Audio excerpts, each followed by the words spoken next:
Bien, nos encontramos aquí en el Consejo Municipal de la Ciudad de Rosario para hablar con Eduardo Tonioli de esta preocupación que aqueja a los rosarinos, que es la quema de pastizales. Eduardo, bueno, saber cuál es tu opinión sobre esta situación. Bueno, en primer lugar, señalar que es un escenario que ya se está viviendo hace tiempo, ¿no es cierto? En los últimos meses se ha dado un proceso de aceleración de un escenario que ya existía hace más de una década, lamentablemente, y que se ha agudizado. En ese marco, nosotros entendemos que las únicas soluciones disponibles se dan en distintos niveles. Por un lado, lo que tiene que ver fundamentalmente con la actuación de los ejecutivos a través del PIECAS, que es el programa de preservación del delta del Paraná, ¿no es cierto? Por el otro lado, la actuación del Congreso de la Nación, que está discutiendo dos proyectos de ley que entendemos que es prioritario que puedan aprobarse. Uno es la ley de humedales, que ya tuvo varias discusiones previas y que por distintos factores, fundamentalmente el peso de algunos intereses que tiene que ver con el extractivismo, con la actividad primaria, ¿no es cierto?, en sus distintas versiones y facetas, no ha avanzado en su momento. Y por el otro lado, una ley que establece que en aquellos terrenos donde se hayan producido incendios intencionales no se le pueda dar durante una buena cantidad de tiempo usos que tengan que ver, por ejemplo, con usos inmobiliarios, etcétera, ¿no? Es decir, y además, bueno, lo que se requiere también es la acción concurrente de la justicia y en particular de la justicia penal, encontrando a los responsables y aplicando las penas correspondientes, ¿no? A veces sentimos que falta esa premura y esa dureza de la justicia con respecto a la actividad de algunos sectores que en muchos casos se ha demostrado que tienen que ver con la producción primaria agropecuaria, ¿no? Bien, ahora como mismo me lo decías, esto ya lleva hace muchísimo tiempo. ¿Crees que se tendría que tomar otras alternativas, ya sea desde el gobierno municipal o provincial, para exigir pronta respuesta? Yo entiendo que lo que hay que hacer es profundizar las acciones que se han llevado adelante, es decir, se han avanzado, por ejemplo,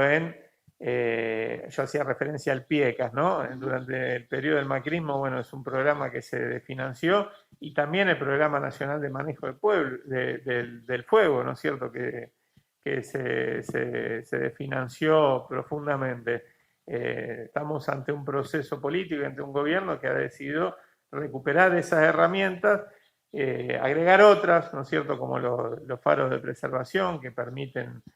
o que deberían permitir, ¿no es cierto?, cuando estén terminados, la posibilidad de tener un mecanismo de control y de alerta temprana mucho más claro, mucho más eficiente. Yo lo que creo que hay que hacer es profundizar las políticas que se han venido llevando adelante y sobre todo exigirle a la justicia una acción mucho más pronta y eficaz, ¿no? Bien, otro tema también que está preocupando es el transporte, la inseguridad y, bueno, el COVID-19. Y el tema de transporte, en los últimos días el municipio a través de este Consejo Municipal ha tomado una decisión que nosotros no acompañamos porque entendíamos que si bien efectivamente hay una emergencia, esa emergencia, además de sumar una crisis previa de 4 años de políticas en la que, del gobierno nacional, del gobierno de Macri, en la que se retiraron el 75% de los subsidios al transporte local, sumado a esa crisis, aparece esta emergencia por el transporte, que entendemos que es la pandemia, la responsable fundamental de el bajo número de usuarios del sistema de transporte público, y eso genera un desfinanciamiento de ese sistema. En ese marco nosotros entendíamos que el esquema reducido que hoy ya está funcionando y que se va a profundizar en las próximas semanas de transporte, no podía durar más allá de la pandemia, o la pandemia y algún tiempo prudencial que permitiera un restablecimiento de la cantidad de usuarios previos. El gobierno municipal no lo entendió así, logró con una amplia mayoría de votos, con nuestro voto negativo, por supuesto, del bloque de Frente de Todos, logró aprobar una emergencia que lamentablemente, cuyo corazón consiste en la posibilidad de renegociar contratos con los empresarios privados del sector del transporte urbano de pasajeros, de alguna manera quitándole obligaciones que el pliego establecía, es decir, se va a reformar el pliego original vía estos nuevos contratos. Por eso nosotros entendíamos que si el pliego original salió de este cuerpo legislativo local, debían necesariamente esos contratos pasar por acá antes de ser ratificados o para ser rectificados, ¿no? Fundamentalmente porque estamos en un escenario donde se van a permitir el uso de colectivos que no era lo que habilitaba el pliego, es decir, colectivos más viejos, se va a reducir la cantidad de kilómetros recorridos por el sistema, van a empeorar las frecuencias, se van a quitar recorridos barriales,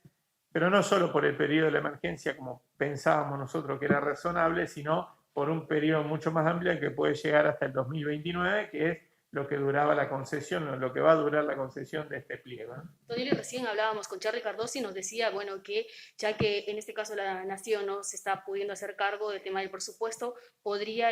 o sea, tendría que hacerse cargo desde la gobernación. ¿Crees que es viable en este caso que el gobernador se haga cargo del presupuesto para el transporte? Mire, en principio lo que hay que decir es que no es que la Nación no se está pudiendo hacer cargo, hay una demora que viene arrastrándose desde hace algunos meses, donde se van saldando,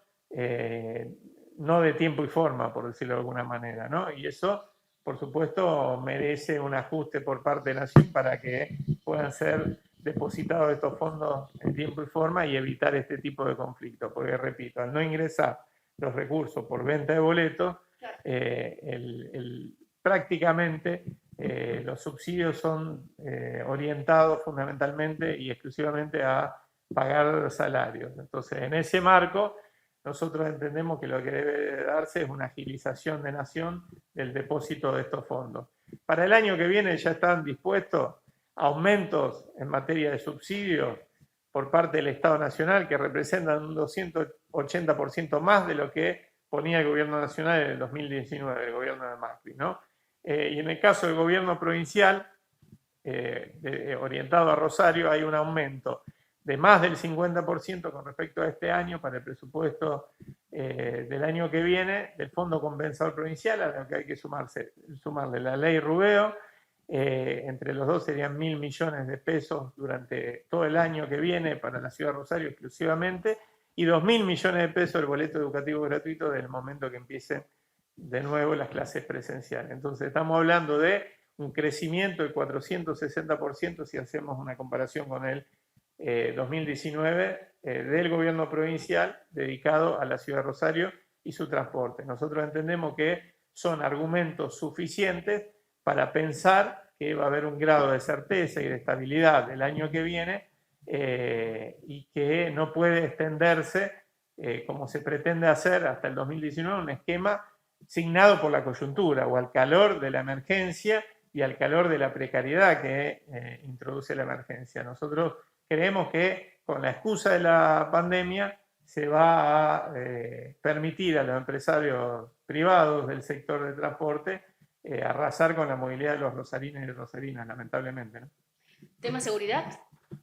Bueno, indudablemente venimos de una etapa muy, muy dura en la ciudad de Rosario, en la provincia de Santa Fe, en materia de seguridad pública, con tasas, ¿no es cierto?, de homicidio, quizás la tasa más dolorosa en lo que tiene que ver como indicadores en la ciudad, muy, muy altas, y lo que nosotros señalamos como algo novedoso durante este periodo, durante este año que se va a cumplir el 10 de diciembre de gestión, es que nos encontramos con una gestión que asume y toma el toro por las astas y dice concretamente qué es lo que hay que hacer y empieza a desarrollar 3 iniciativas, 3 proyectos de ley, que son los que se presentaron ante el Congreso de la provincia para una reforma integral de la Fuerza de Seguridad. Nosotros entendemos que no hay forma de conjurar la situación de violencia urbana y el crecimiento que se dio aproximadamente hace una década, ¿no es cierto?, de los indicadores en materia de violencia urbana,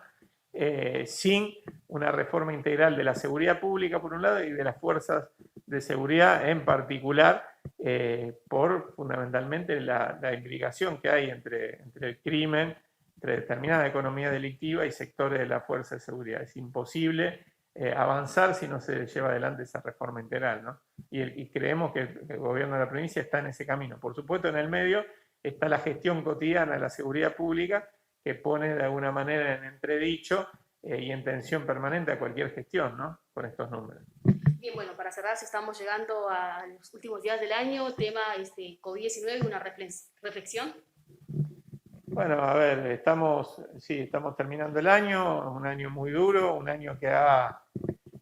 desnudado enormes desigualdades de nuestras sociedades y entre las naciones también, producto de esta pandemia. Y en ese marco nosotros entendemos que si hay algo que ha tenido de distintivo este proceso con todas sus contradicciones, es que tenemos un gobierno nacional que ha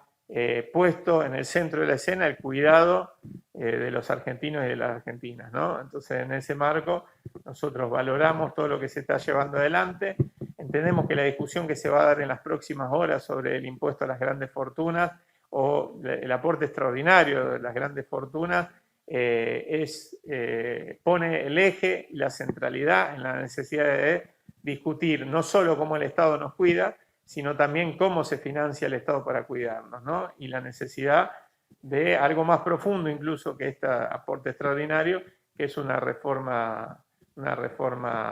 integral, ¿no es cierto?, en